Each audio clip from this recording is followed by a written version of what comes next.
સુરતમાં crime બ્રાન્ચે drugs સામે મોટો સપાટો બોલાવ્યો છે। ગોપીપુરા વિસ્તારમાંથી પોલીસે લાખોના એમડી ડ્રગ્સ સાથે એક આરોપીની ધરપકડ કરી છે।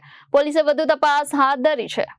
સુરત ક્રાઇમ બ્રાન્ચે ગોપીપુરા વિસ્તારમાં દરોડો પાડી 31 વર્ષીય મોહમ્મદ જુબેરને ઝડપી પાડ્યો છે। આરોપી પાસેથી 214 ગ્રામ એમડી ડ્રગ્સ સહિત અંદાજે 4,59,000 રૂપિયાનો મુદ્દામાલ કબજે કરવામાં આવ્યો છે। આ બાતમીના આધારે પોલીસે જલારામ એપાર્ટમેન્ટમાં દરોડો પાડી કાર્યવાહી કરી હતી। આ દરોડા દરમિયાન ડ્રગ્સની સાથે 2 મોબાઈલ ફોન અને ઇલેક્ટ્રિક વજન કાંટો પણ જપ્ત કરવામાં આવ્યો છે। પોલીસ તપાસમાં સામે આવ્યું છે કે એસી રિપેરિંગનું કામ કરતો આરોપી વધુ કમાણીની લાલચે નશાના કારોબારમાં જોડાયો હતો।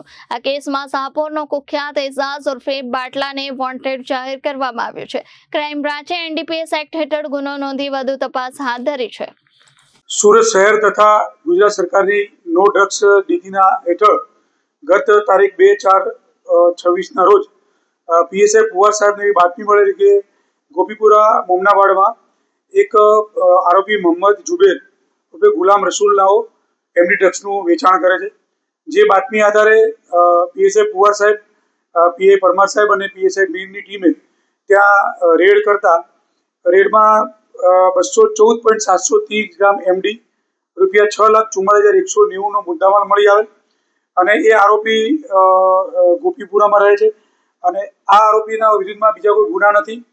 આ આરોપીમાં એને પકડ્યા પછી એની પૂછપરછ કરતા મુદ્દામાલ ક્યાંથી લાવેલ છે એ મુદ્દામાલ એજાજ ઉર્ફે બાટલા મુસ્તાક ડાયર શાહપુરનાઓને વોન્ટેડ જાહેર કરેલ છે, જેના પાસેથી એ આ એમડી ડ્રગ ખરીદતો હતો।